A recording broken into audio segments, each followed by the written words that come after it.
नमस्कार साथियों, हम लोग हिंदी साहित्य का इतिहास पढ़ रहे थे और ये हमारी जो क्लास है वो 39 नंबर की क्लास है। बहुत दिन हो गए हिंदी साहित्य के वीडियो नहीं आ रहे थे। बहुत सारे साथियों के मैसेज भी आने लग गए थे कि सर क्या हो गया, वीडियो कैसे नहीं आ रहे, बहुत सारी चीज़ें हो रही थी।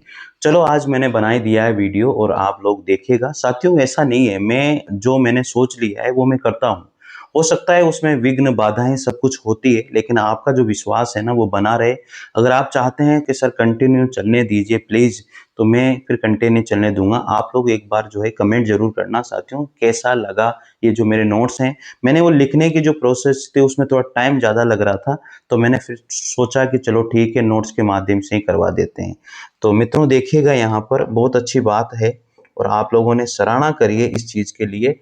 आज हम लोग जो पढ़ेंगे वो है हमारा जैन या रास साहित्य। कौन सा साहित्य है? जैन या रास साहित्य। रासो साहित्य हम लोगों ने कंप्लीट कर लिया था, तो आज का जो टॉपिक है वो है जैन या रास साहित्य। ठीक है, तीसरे नंबर पर यहाँ पर हम लोग बात कर रहे हैं। चले, यहाँ पर जैन या रास साहित्य में क्या होता है, जिन प्लस अ, यानी कि जिन जो शब्द है, मूल शब्द है, उसमें अगर अ प्रत्यय लगाएंगे तो क्या बन जाएगा? जैन बन जाएगा। और जैन का जो मतलब होता है वह महावीर के अनुयायी होते हैं। जैन शब्द का जो मतलब क्या है, वो महावीर के अनुयायी है। जिन यहाँ पर मूल शब्द है और अ यहाँ पर प्रत्यय है। यहाँ पर इंपॉर्टेंट बात क्या है कि 12वीं से 13वीं शताब्दी के मध्य जैन कवियों के द्वारा अपने धर्म के प्रचार प्रसार के लिए जो भी या जिस भी साहित्य की रचना की, उसे ही जैन या रास साहित्य के नाम से जाना जाता है। साथियों इसमें बताया गया है कि 12वीं और 13वीं शताब्दी के मध्य जितने भी जैन कवि थे या रास साहित्य के जो कवि थे, उन्होंने, जैन कवियों ने जो भी साहित्य लिखा उसी को ही हम लोगों ने जो है राज साहित्य या जैन साहित्य के नाम से जाना है साथियों। ठीक है, यहां तक की बात आपको कोई भी समस्या नहीं है। आगे बढ़ते हैं इसी क्रम में। फिर लिखा हुआ है यहाँ पर, देखो अगला पॉइंट आता है, रास पद रचना की एक शैली है। रास क्या है? यहाँ पर किसी भी पद को लिखने के लिए एक शैली बताई गई है, रास। ठीक है, जिसमें नृत्य एवं गायन की प्रधानता होती है, इसलिए इसको क्या कहा गया? रास साहित्य भी कहा गया है। रास केवल एक क्या है, यहां पर कहा गया है कि एक पद लिखने की शैली है या पद रचना की शैली है, जिसके अंतर्गत क्या होता है, नृत्य और गायन की प्रधानता होती है, उसे रास कहा जाता है। यहां तक की बात समझ में आ गई? कोई परेशानी नहीं है। आगे बढ़ जाते हैं। अब देखो, अब आगे आता है रास और जैन साहित्य की विशेषताएं क्या क्या है। अगर कोई आपको लगता है कि कोई वर्ड समझ में नहीं आ रहा, तो टेलीग्राम चैनल से जरूर जुड़ जाएगा। वहां पर भी मैं इसके पीडीएफ को या वीडियो को डालता हूं ताकि आपको पता लग जाए। देखो बहुत सी बार क्या होता है, यूट्यूब से नोटिफिकेशन नहीं आता और हमें पता नहीं लगता। तो टेलीग्राम चैनल से अगर आप जुड़े रहेंगे ना, तो आपको पता लग जाएगा कि हाँ यार सर ने वीडियो डाल दिया। हिंदी साहित्य का या शिक्षण विधियों का वीडियो जो है 5 बजे आपके 100% पहुंच जाता है आपके पास। तो 5 बजे ये क्लास होती है और आप निश्चित रूप से क्लासेस को पूरा कंप्लीटली देखिए, नोट्स बनाइए, मस्त रहिए। तो यहां पर देखिए, रास या जैन साहित्य की विशेषताएं क्या क्या हैं। सारी विशेषताओं के बारे में बात करेंगे क्योंकि यहां से भी क्वेश्चन बहुत बार पूछा जाता है। तो पहली विशेषता है, रास साहित्य मुख्यतया जैन कवियों द्वारा ही रचित है। तो ये सबसे अच्छी बात कही है कि जो रास साहित्य है वो मुख्य रूप से जैन कवियों के द्वारा ही लिखा हुआ है। दूसरी विशेषता क्या कही गई है कि रास साहित्य का मुख्य जो स्रोत है वो जैन पुराण को माना जाता है। राज साहित्य का मुख्य स्रोत किसको माना जाता है? जैन पुराण को माना जाता है। तीसरे नंबर पर बात करेंगे, इस साहित्य की रचना राजस्थान, गुजरात और दक्षिण भारत में हुई है। जो राज साहित्य है, जो जैन साहित्य है, इसकी रचना राजस्थान, गुजरात और दक्षिण भारत में देखने को मिलती है। फिर अगले चौथे नंबर पर जो विशेषता आती है वो है, रास साहित्य मुख्यतया 3 शैलियों में रचित हैं। रास साहित्य मुख्यतया कितनी शैलियों में लिखा गया है? उन 3 शैलियों में लिखा गया है। और 3 शैलियों में कौन कौन सी शैलियां हैं वो देख लीजिए। यहाँ पर सबसे पहले जो शैली है वो है चरित्र शैली। चरित्र शैली में क्या होता है, जैन तीर्थंकरों के चरित्र का वर्णन किया जाता है। रास या जैन साहित्य 3 शैलियों में लिखा जाता है और 3 शैलियों में जो पहली शैली है चरित्र शैली, इसमें क्या होता है, जो जैन तीर्थंकर होते हैं उनके चरित्र के बारे में लिखा जाता है, वर्णन किया जाता है। दूसरी शैली आती है फागु शैली। फागु शैली क्या होती है, इसमें स्तुति परक पदों का यानी कि उनका गुणगान, उनकी स्तुति के बारे में उन पदों को लिखा जाता है। आचार शैली क्या होती है, तीसरे नंबर पर जो आचार शैली है वो होती है उपदेश एवं आचरण संबंधी पदों को इसमें लिखा जाता है। उन्होंने क्या उपदेश दिए, कौन से आचरण हमें करने चाहिए, ऐसी बातें जो लिखी जाती है वो आचार शैली में लिखी जाती है। तो इस तरह से राज साहित्य में मुख्य रूप से तीन शैलियां होती है, पहली चरित्र शैली, फागु शैली और आचार शैली। इस तरह से तीन शैलियां हैं साथियों। पांचवी विशेषता आती है, यह साहित्य उपदेश प्रधान है। जैन साहित्य जो राज साहित्य है वो क्या है, उपदेश प्रधान माना जाता है।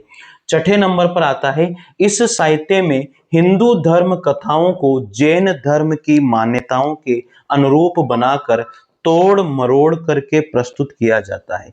साथियों ये भी याद रखना कि जो जैन साहित्य है या राज साहित्य है, इस साहित्य में हिंदू धर्म की जो कथाएं हैं उनको जैन धर्म की मान्यताओं के अनुसार अनुरूप बना करके तोड़ मरोड़ करके प्रस्तुत किया जाता है, ऐसा भी कहा जाता है मित्रों।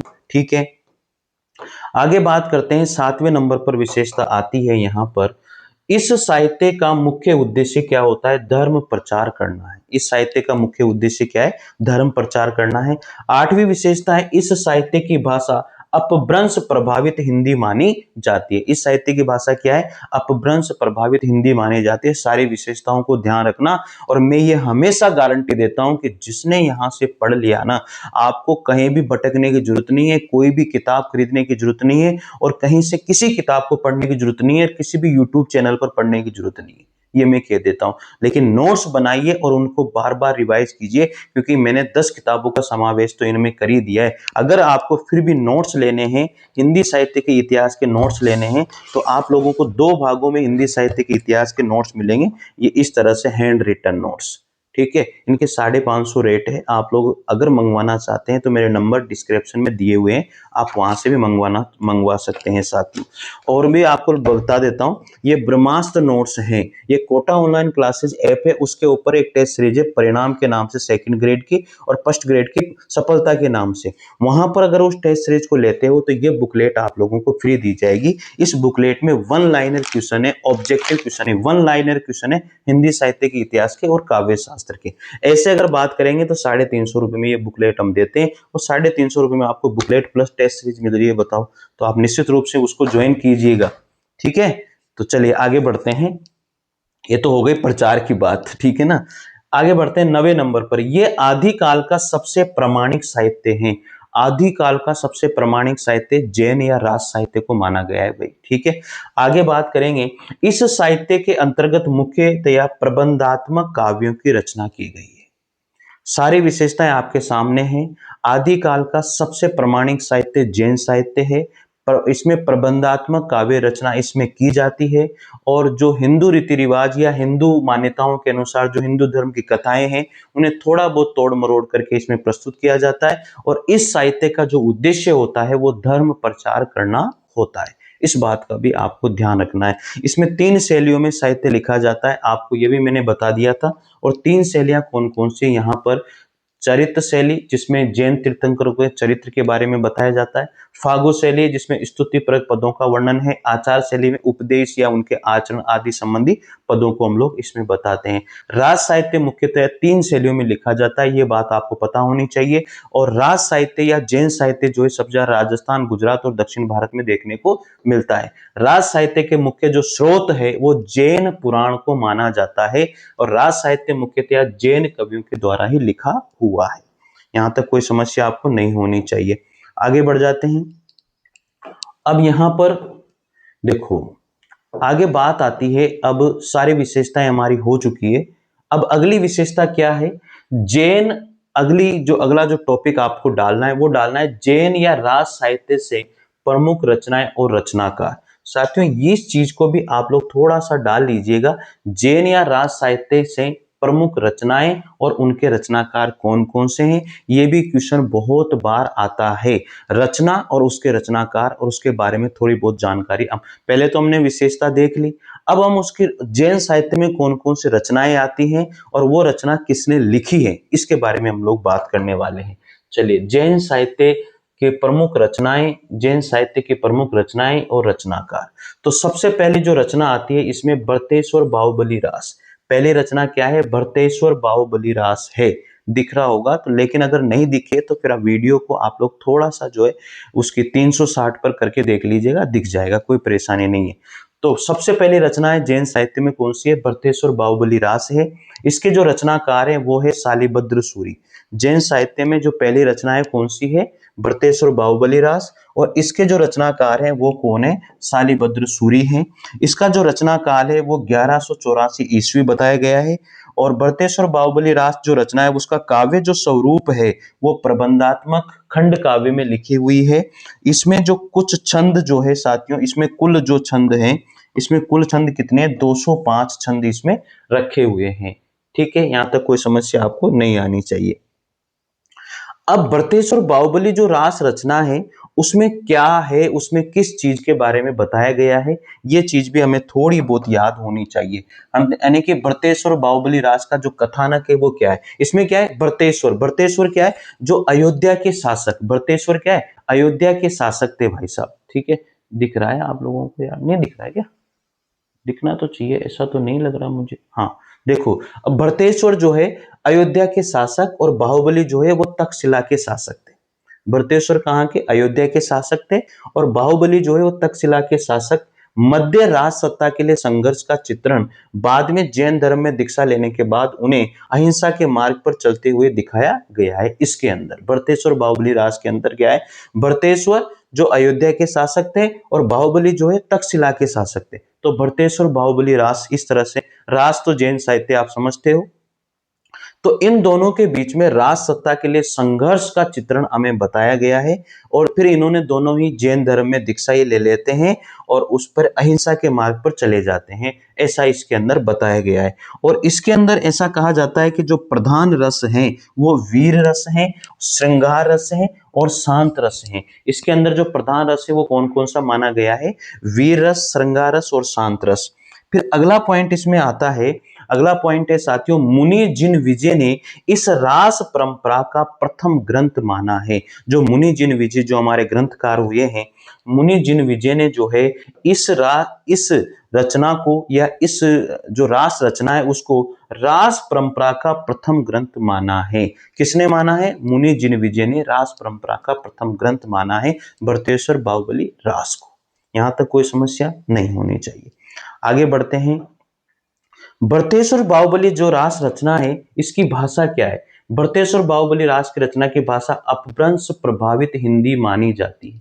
भरतेश्वर बाहुबली जो रास रचना है उसकी भाषा कौन सी? अपभ्रंश प्रभावित हिंदी है। और डॉक्टर गणपति चंद्र गुप्त तो इसको हिंदी साहित्य का आरंभ इसी रचना से मानते हैं।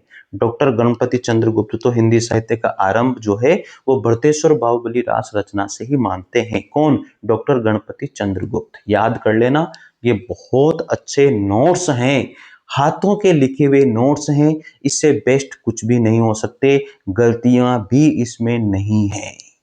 ठीक है, तो चलिए आगे बढ़ जाते हैं अब इसी तरह से।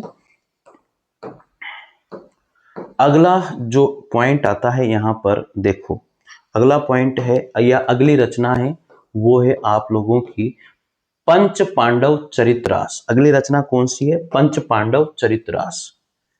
पंच पांडव चरितरास है भैया, पंच पांडव चरितरास। देखो, पंच पांडव चरितरास जो रास साहित्य है उसकी दूसरी रचना हमें देखने को मिलती है। ये दूसरी रचना है पंच पांडव चरितरास। इसके जो रचनाकार है वो कौन है? रचनाकार कौन है? शालिभद्र सूरी है। रचना काल क्या है इसका? 1191 ईस्वी। काव्य रूप क्या है इसका? प्रबंधात्मक महाकाव्य है। और इसमें कुल सर्ग जो है वो 15 है। ये तो चीजें आपको याद रखनी पड़ेगी यार। ठीक है, कौन सी रचना है? पंच पांडव चरितरास। नहीं दिख रहा है तो भी मैं बोल रहा हूं। रचनाकार कौन है? शालिभद्र सूरी। रचना काल क्या है? 1191। रचना काल याद नहीं रहे तो भी कोई दिक्कत नहीं है, बस ये याद रख लो, पंच पांडव चरितरास रचना किसकी है? शालिभद्र सूरी के। काव्य रूप कैसा है? प्रबंधात्मक महाकाव्य है। कुल सर्ग इसमें 15 माने गए हैं। अब इसके अंदर कुछ क्या विशेषताएं, इसका कथानक क्या है वो चीजें हम देखते हैं। महाभारत की कथा का चित्रण इसमें किया गया है। पंच पांडव चरित रास जो रचना है उसमें शालिभद्र सूरी ने महाभारत कथा है उसका चित्रण यहाँ पर किया गया है। इसके बाद में अगला पॉइंट आता है, इस रचना में पांडवों को अहिंसावादी दिखाया गया है। इस रचना में पांडवों को क्या बताया है, अहिंसावादी बताया गया है। और जो हमारी जो रचना है वो है पंच पांडव चरितरास, उस रचना की जो भाषा है, भाषा क्या है, अपभ्रंश प्रभावित राजस्थानी हिंदी है। इस रचना की भाषा क्या है, अपभ्रंश प्रभावित राजस्थानी हिंदी इसकी भाषा बताई गई है। आगे बात करेंगे, इसे रास परंपरा का पहला ऐतिहासिक महाकाव्य माना जाता है। इस रचना को क्या माना जाता है, रास परंपरा का पहला ऐतिहासिक महाकाव्य भी कहा जाता है। इसके बाद में तीसरी रचना आती है बुद्धिरास। तीसरी रचना कौन सी है, बुद्धिरास है। तीसरी रचना है बुद्धिरास, ये भी बहुत अच्छी है। इसके रचनाकार कौन है, शालिभद्र सूरी हैं। इसका रचना काल क्या है, 1193 है। बुद्धिरास किसने लिखी है, शालिभद्र सूरी ने। रचना काल क्या है, 1193। आगे बात करेंगे, इसमें नीति वैराग्य एवं आचरण से संबंधित रचना इसको माना जाता है। इसका जो काव्य रूप है वो मुक्तक है और इसमें जो प्रधान रस है वो शांत है। याद कर लेना, जो बुद्धिरास जो रचना है वो शालिभद्र सूरी की रचना है, 1193 ईस्वी में लिखी गई थी और इसमें नीति वैराग्य और आचरण से संबंधित रचना ये रही है। काव्य रूप जो है इसका मुक्तक है और इसमें प्रधान रस शांत रस माना जाता है। इसमें एक टिप्पणी भी आप लोगों को दी हुई है कि बुद्धिरासो जल्लन की रचना मानी जाती है। देखो, बुद्धिरास जो रचना है वो शालिभद्र सूरी की है, लेकिन बुद्धिरासो जो रचना है वो जल्लन की है। बुद्धिरासो और बुद्धिरास में आपको ध्यान होना चाहिए, बुद्धिरास किसकी है, शालिभद्र सूरी की, लेकिन बुद्धिरासो किसकी है, जल्लन की रचना है। कंफ्यूज आपको यहां पर नहीं होना है। ठीक है साथियों, ये 3 रचनाएं हो गई। चौथी रचना यहां पर आती है वो है चंदन बाला रास। कौन सी रचना है, चंदन बाला रास। 4th नंबर के रास या जैन साहित्य में चौथी रचना है चंदन बाला रास। इसके जो रचनाकार है वो आसगु है। इसका रचनाकाल 1200 ईस्वी है। याद कर लेना, चंदन बाला रास के रचनाकार कौन है, आसगु कवि है और रचनाकाल जो है 1200 ईस्वी है। इसकी रचना जो है जालोर राजस्थान में हुई थी। चंदन बाला रास जो रचना है, इसकी रचना जो है आसगु कवि के द्वारा कहां पर की गई थी, जालोर राजस्थान में की गई थी और ये एक प्रबंधात्मक खंड काव्य माना गया है। चंदन बाला रास कैसी रचना है, प्रबंधात्मक खंड काव्य माना जाता है और इसमें जो कुल छंद है वो कितने हैं, 35 हैं। कुल छंद कितने, 35 हैं और इसमें जो प्रधान रस है वो करुण रस माना गया है। चंदन बाला रास जो रचना है उसमें कुल छंद 35 हैं और प्रधान रस कौन सा है, करुण रस है। और इसकी रचना कहां पर हुई थी, जालोर राजस्थान में हुई थी। ये क्वेश्चन बहुत बार पूछा जाता है और इसके जो रचनाकार है चंदन बाला रास के, वो आसगु कवि को माना जाता है। ठीक है, यहां तक कोई समस्या आपको नहीं होनी चाहिए। आगे देखिए, अब अगली रचना जो आती है इसके बाद में वो है आप लोगों की कौन सी रचना है, 5वें नंबर पर देखो। 5वें नंबर पर जो रचना है जीव दया रास। कौन सी रचना आती है 5वें नंबर पर, जीव दया रास रचना है। ये 5वीं रचना है जीव दया रास। इसके जो रचनाकार है वो भी आसगु कवि है। इसका रचनाकाल 1201 ईस्वी है। इसमें क्या बताया गया है, जीवों पर दया और अहिंसा का संदेश इसमें दिया हुआ है। जीव दया रास जो रचना है वो आसगु कवि के 1201 ईस्वी में लिखी गई थी और इसके अंतर्गत जीवों पर दया और अहिंसा का जो है संदेश इसमें दिया हुआ है। इस रचना का जो काव्य रूप है वो मुक्तक ही है। इसमें छंद 58 है और इसमें भी शांत रस ही प्रधान माना गया है। कौन सी रचना है, जीव दया रास रचना। ठीक है, अगली रचना फिर यहाँ पर आ जाती है वो है हमारी 6ठे नंबर पर स्तुलिभद्र रास। कौन सी रचना है, स्तुलिभद्र रास रचना। इसमें देखो 6ठे नंबर की रचना है स्तुलिभद्र जो रास रचना है। इसके जो रचनाकार है वो कौन है, जीन धर्म सूरी। याद रखना ढंग से, स्तुलिभद्र रास रचना के रचनाकार कौन है, जीन धर्म सूरी है। 1209 ईस्वी में इसको लिखा गया था और इसका मुख्य इसका जो कथानक है वो क्या है, कोसा नामक वेश्या के साथ भोग लिप्त होकर स्तुलिभद्र का प्रतीत होना, जैन धर्म में दीक्षा लेने के बाद मोक्ष प्राप्त करना, इस रचना में बताया गया है। स्तुलिभद्र रास जो रचना है उसका कथानक क्या है, उसमें कौन सी स्टोरी है, उसमें स्टोरी है कि कोसा नामक एक वेश्या थी, उसके साथ भोग लिप्त होकर के स्थूलिभद्र जो है वो प्रतीत हुए और उन्होंने फिर जैन धर्म में क्या ले ली थी, दीक्षा ले ली थी और बाद में वो मोक्ष को प्राप्त हो गए। तो ऐसा कहा जाता है इस रचना में इनकी स्टोरी चलती है। इसमें जो प्रधान रस है, इसमें जो प्रधान रस है वो क्या है, इस रचना का जो प्रधान रस है वो शांत है। इसका काव्य जो रूप है वो खंड काव्य है और इस रचना की जो भाषा है वो अपभ्रंश प्रभावित हिंदी मानी जाती है। इस रचना की भाषा क्या मानी जाती है, अपभ्रंश प्रभावित हिंदी भाषा मानी जाती है। तो ये कितनी रचनाएं हो गई, 6 रचनाएं हमारी जैन साहित्य या राज साहित्य में 6 रचनाएं हमारी हो चुकी है। आगे बात करते हैं, फिर अगली रचना यहां पर आती है 7वें नंबर पर नेमिनाथ रास। कौन सी रचना है 7वें नंबर पर, नेमिनाथ रास। और नेमिनाथ रास जो रचना है वो किसने लिखी थी, उसके रचनाकार कौन थे, सुमति गणी थे, जिनको गणाध्यक्ष भी कहा जाता है। इसका रचनाकाल 1213 ईस्वी है। इसमें क्या है, नेमिनाथ एवं कृष्ण के चरित्र का वर्णन किया हुआ है। नेमिनाथ रास जो रचना है उसके रचनाकार सुमति गणी को माना जाता है, 1213 ईस्वी में लिखी हुई थी और इसमें नेमिनाथ और कृष्ण के चरित्र का वर्णन इसके अंतर्गत किया हुआ है। इसमें जो कुल छंद है वो 58 छंद है। इसकी जो भाषा है वो अपभ्रंश प्रभावित राजस्थानी भाषा मानी जाती है। इसमें भाषा कौन सी है, अपभ्रंश प्रभावित राजस्थानी भाषा मानी जाती है। ठीक है, आगे बात करेंगे। अब नेमिनाथ जो से संबंधित अन्य रचनाएं और भी हैं। अब नेमिनाथ से संबंधित अन्य रचनाएं और कौन कौन सी है देखिए यहाँ पर। नेमिनाथ से संबंधित अन्य रचनाएं, पहली रचना है नेमिनाथ चरियु, ये 1159 ईस्वी में लिखी हुई थी। ये हरिभद्र सूरी के द्वारा लिखी हुई है। याद रखना, नेमिनाथ से संबंधित और भी रचनाएं, जो कंफ्यूज आपको होता है ना वो नहीं होना चाहिए। देखो यहाँ पर नेमिनाथ चरियु, ये 1159 में लिखी हुई रचना है और ये किसने लिखी थी, हरिभद्र सूरी ने। किसने लिखी है, हरिभद्र सूरी के द्वारा लिखी हुई है। याद रखना इसको, हरिभद्र सूरी,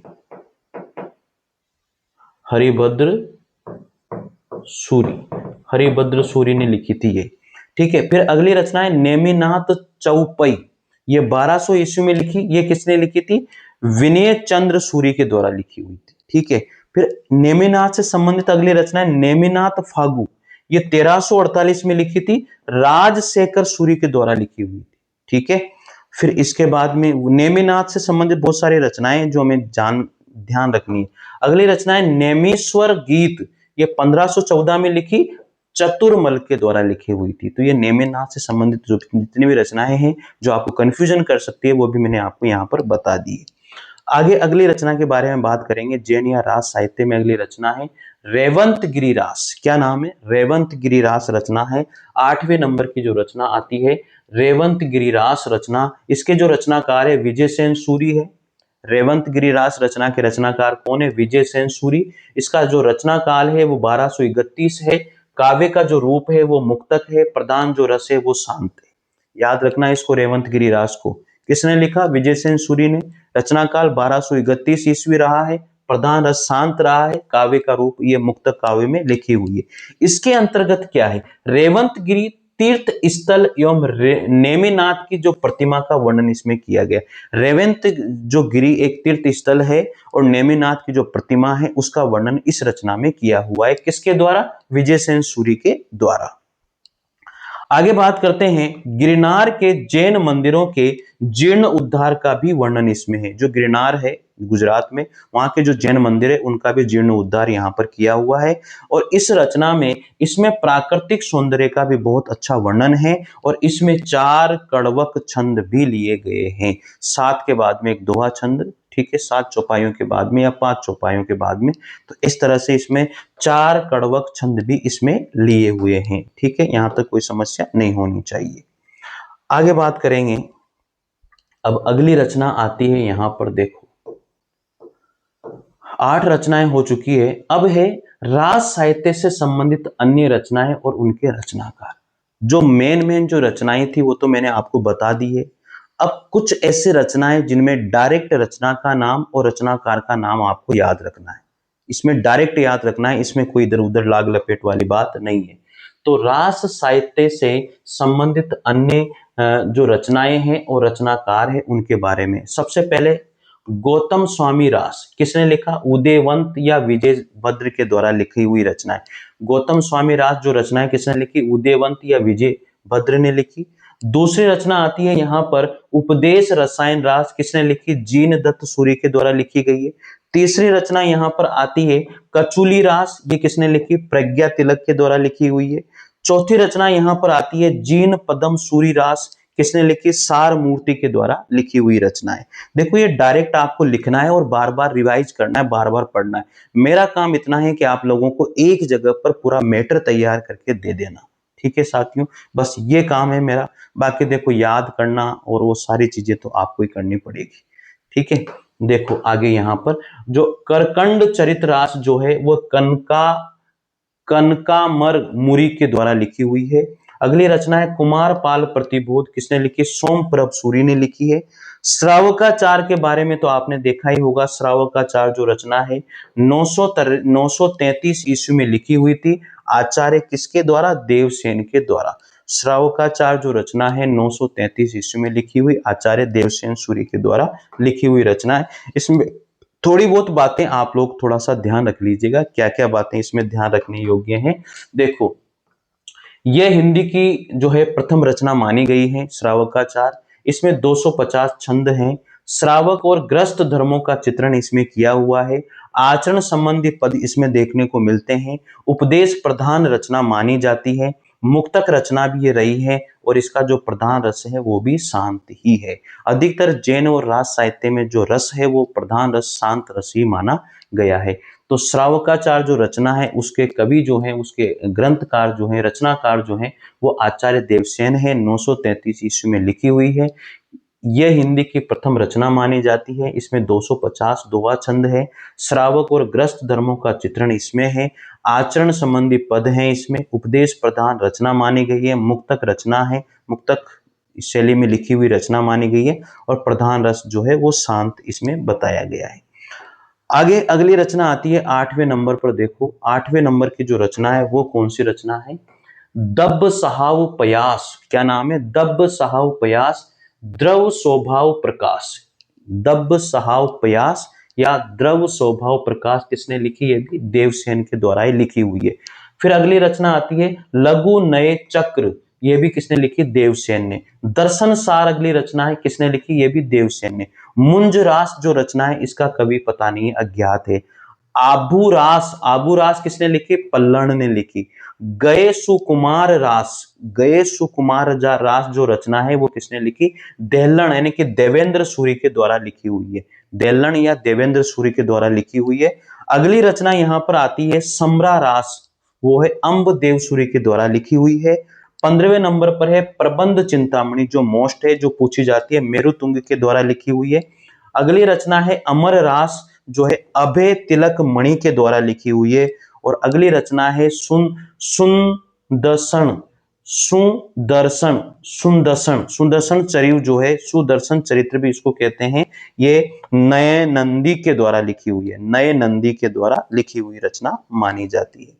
ठीक है, तो बहुत सारी रचनाएं राज साहित्य की मैंने इंपोर्टेंट जो रचनाएं थी वो तो मैंने डिटेल में आप लोगों को बताई है, और जो इंपोर्टेंट नहीं थी, जिनमें कुछ भी नहीं है, डायरेक्ट रचनाकार और रचना के बारे में ही दिया जाता है, वो भी मैंने आपको बता दिए। इनको लिखिए और लिखने के बाद में इनको बार बार पढ़िए, याद कीजिए। मैंने आप लोगों को जो मैटर है वो एक जगह समेट करके सारा दे दिया है। अब आप लोगों को ही बताना है कैसा लगा मैटर। ठीक है, लाइक और शेयर जरूर कीजिएगा, सब्सक्राइब जरूर कीजिएगा। अगर आपको हिंदी से संबंधित आप कहीं से भी तैयारी कर रहे हैं तो इससे बेस्ट चैनल आपको नहीं मिलेगा। ठीक है साथियों, मेरे हिसाब से यहां तक तो कोई समस्या नहीं होनी चाहिए। आगे बढ़ जाते हैं। इसमें कुछ रचनाएं और हैं जिनको भी आप देख लीजिए, 2-4 रचनाएं और बची हैं।